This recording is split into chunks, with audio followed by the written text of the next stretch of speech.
नमस्कार दोस्तों। तो अब आप ये सोच रहे होंगे कि क्या कैपकट ऐप से प्रोफेशनल लेवल की एडिटिंग की जा सकती है? इसका सीधा सा जवाब है हाँ। तो आज मैं आपके साथ प्रो लेवल एडिटिंग का सीक्रेट शेयर करने वाला हूँ, जो आपको नूब से प्रो बना देगा। बाकी आप जितना कैपकट के बारे में सोचते हो, उससे कई गुना ये पावरफुल एडिटिंग टूल है। मैं भी अपनी वीडियो इसी में एडिट करता हूँ। इस वीडियो में हम मेरी तरह टेक्स्ट एनिमेशन, की frame animation, masking, 3D edit और बाकी आगे वीडियो में पता चल जाएगा। बाकी कई क्रिएटर्स इस ऐप को काफी क्रिटिसाइज भी करते हैं, क्योंकि इसमें 3D कैमरा जैसे इफेक्ट्स नहीं है। साथ ही इसमें VPN और नेटवर्क एरर की प्रॉब्लम भी रहती है, जो हर नई वर्जन आने पर आपको फेस करनी पड़ती है। तो इस वीडियो में इन प्रॉब्लम्स को भी सॉल्व करेंगे। अब कैपकट ओपन कर मी वाले ऑप्शन पर जाओ और ऊपर सेटिंग्स पर जाकर नीचे स्क्रॉल करके बिजनेस क्रिएटर मोड को ऑन कर लो। इसके बाद कैपकट में ईमेल से लॉग इन कर लो और तुम्हारी प्रॉब्लम सॉल्व हो जाएगी।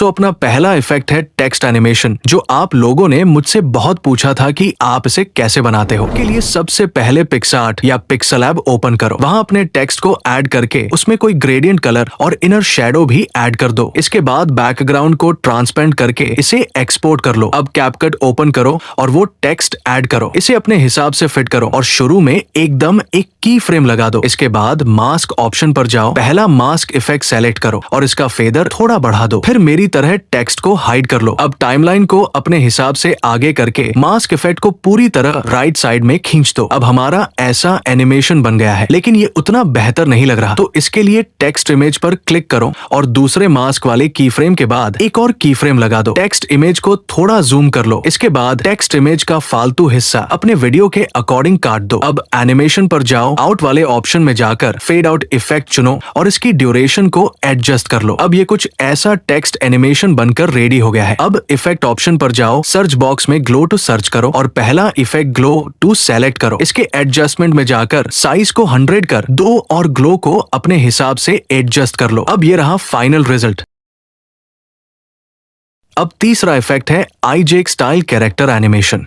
तो कैरेक्टर एनिमेशन बनाने के लिए दोनों कैरेक्टर्स कैपकट में ऐड कर लो। फिर इन कैरेक्टर्स का साइज और टाइमलाइन अपने हिसाब से एडजस्ट कर लो। इसके बाद पहले कैरेक्टर के एकदम शुरू में एक की फ्रेम लगा दो और उसके बाद थोड़ा आगे जाकर एक और की फ्रेम लगा दो। अब पहले की फ्रेम पर कैरेक्टर को थोड़ा रोटेट करके नीचे की तरफ हाइड कर दो। फिर इन की फ्रेम्स पर अपने हिसाब से कोई ग्राफ एनिमेशन ऐड करो। जैसे मैं क्यूबिक एज ग्राफ को ऐड कर देता हूँ। इसके बाद पहले कैरेक्टर को ट्रिम कर दो वहां से जहां तुम्हें दूसरा कैरेक्टर चेंज करना है। अब पहले कैरेक्टर की इमेज के आखिरी हिस्से में 2 की फ्रेम लगा दो और आखिरी की फ्रेम में कैरेक्टर को लेफ्ट साइड थोड़ा सा ला दो। इसके बाद दूसरा कैरेक्टर की इमेज को एडजस्ट करके पहले कैरेक्टर की इमेज के बराबर फिट कर दो। याद रहे, पहले कैरेक्टर के आखिरी की फ्रेम की पोजीशन पर ही दूसरा कैरेक्टर को पहले कैरेक्टर के बराबर फिट करना है। अब दूसरे कैरेक्टर में भी एकदम शुरू में एक की फ्रेम लगा दो और उसी के पास एक और की फ्रेम लगा दो। फिर दूसरे की फ्रेम पर जाकर सेकंड कैरेक्टर को थोड़ा लेफ्ट में ले जाओ। अब ग्राफ में जाकर cubic out graph animation add कर दो और पहले कैरेक्टर के आखिरी की फ्रेम के ग्राफ में जाकर क्यूब इन ग्राफ को ऐड कर दो। अब ये रहा रिजल्ट। मैंने इसमें glow effect, rebound swing effect और मोशन ब्लर भी ऐड कर दिया, ताकि ये और स्मूथ और बेहतर लगे। अब तीसरा इफेक्ट, जिसका नाम मुझे तो नहीं पता, लेकिन ये काफी यूजफुल है। तो इसे बनाने के लिए कैपकट में सभी मटेरियल ऐड कर लो और टेक्स्ट को पिक्सेलैब से ही बनाना बेहतर रहेगा, ताकि रिजल्ट अच्छा है। अब कैरेक्टर्स की इमेज और सभी टेक्स्ट को अच्छे से फिट कर लो, जैसा मैं कर रहा हूँ। इसके बाद सभी टेक्स्ट ओवरले की टाइमलाइन को अपने हिसाब से अच्छे से एडजस्ट कर लो, जैसा मैं कर रहा हूँ। फिर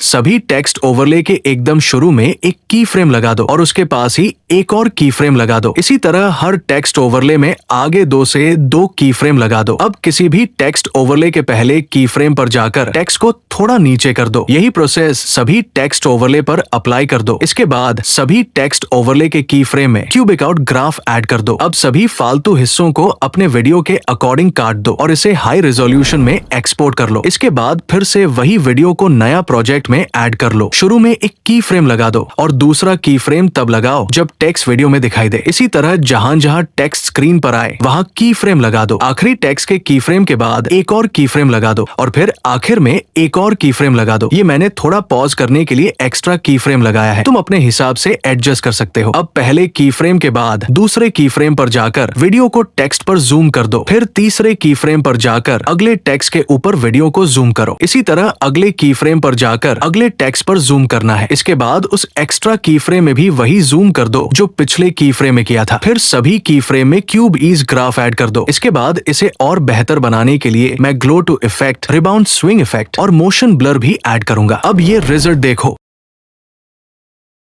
अब अगला इफेक्ट है 3D स्क्रीन रोटेशन। तो चलो इसे भी बनाते हैं। सबसे पहले कैपकट में अपनी स्क्रीन रिकॉर्डिंग को ओवरले में ऐड कर लो। अब इसका साइज और पोजीशन एडजस्ट कर लो। इसके बाद इफेक्ट ऑप्शन में जाकर सर्च करो प्लेयर 3D और इस इफेक्ट को वीडियो में ऐड कर लो। अब इसके ऑब्जेक्ट में जाकर ऑल वीडियो सेलेक्ट करो। फिर इफेक्ट के एकदम शुरू में एक की फ्रेम लगा दो और आखिर में भी एक की फ्रेम लगा दो। अब आखिरी की फ्रेम पर ग्लो को 0 कर दो, टेक्सचर को भी 0 कर दो और रोटेशन को फुल कर दो या अपने हिसाब से एडजस्ट कर लो। फिर पहले की फ्रेम पर जाकर ग्लो को 0 कर दो, टेक्सचर को भी 0 कर दो, बाकी रोटेशन को अपने हिसाब से एडजस्ट कर लो। मैं इसे डिफॉल्ट पर ही छोड़ दूंगा। अब इस इफेक्ट के ग्राफ में जाकर मेरी तरह एक ग्राफ बनाओ या अपने हिसाब से कर लो। बस अब इसे एक्सपोर्ट कर लो और ये रहा रिजल्ट। मैंने इसमें ग्लो इफेक्ट और रिबाउंड स्विंग इफेक्ट भी ऐड कर दिया है।